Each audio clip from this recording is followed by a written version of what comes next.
Bonjour mes amis, j'espère que vous allez bien. Aujourd'hui, ce message s'adresse aux hommes, donc aux amis. Je voudrais vous parler de la place que vous donnez à votre épouse dans votre vie par rapport à la place que vous donnez à votre mère.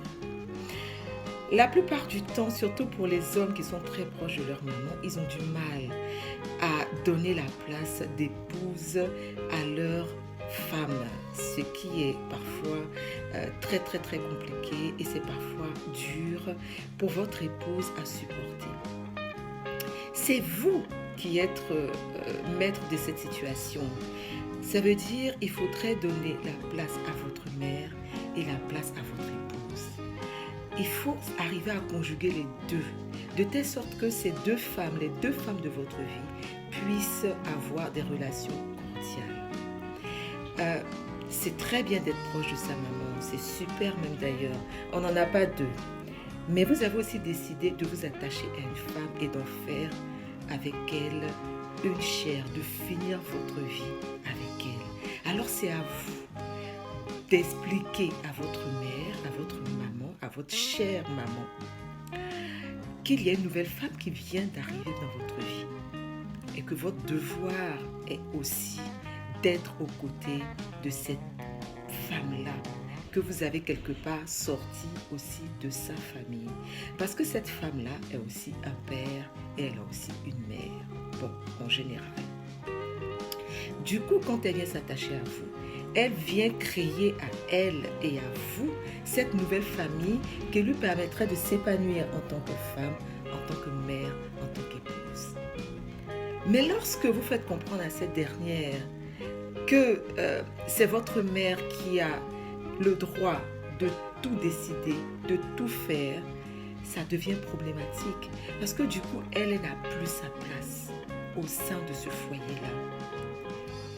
Que votre maman soit très proche de vous, c'est une bonne chose. Mais que votre maman décide de ce qui doit se passer dans le foyer, ça, ce n'est pas constructif pour votre foyer. C'est avec cette femme-là que vous allez avoir des enfants. C'est avec cette femme-là que vous voulez vivre toute votre vie. Mais ce n'est pas avec votre mère. Votre mère a eu sa vie. Elle vous a eu en tant qu'enfant. Alors aujourd'hui, c'est à vous de créer votre foyer.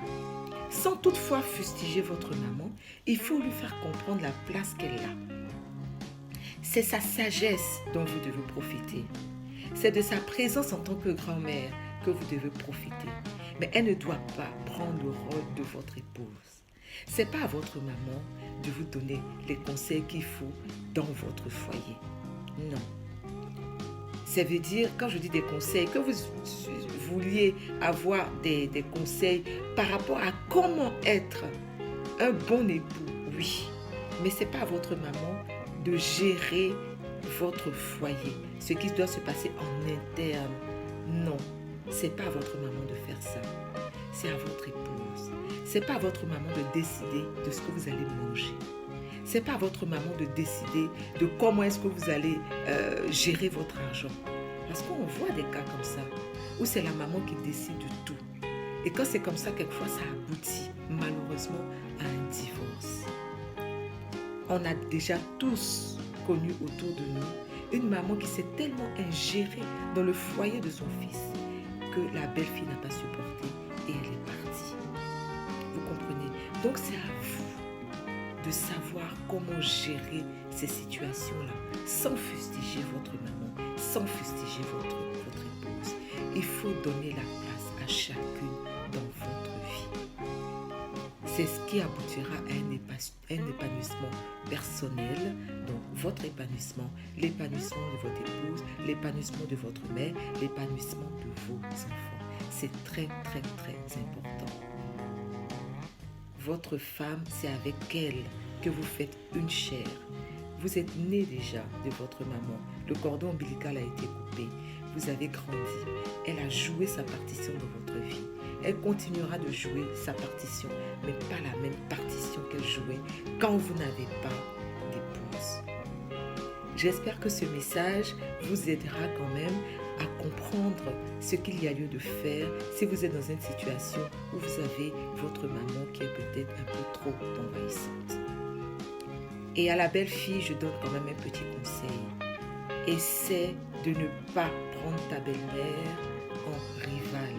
Il faut plutôt la prendre comme une alliée. C'est pas toujours facile, je le sais.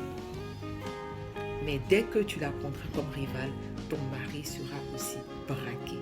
C'est très complexe cette histoire-là. D'accord? Voilà, c'était le conseil du jour que j'avais à vous donner. Surtout ne me remerciez pas, je suis tout simplement votre amie. Et je vous dis à demain pour un autre conseil. Je vous souhaite une agréable journée. N'hésitez pas à partager la vidéo. À très bientôt. Bisous.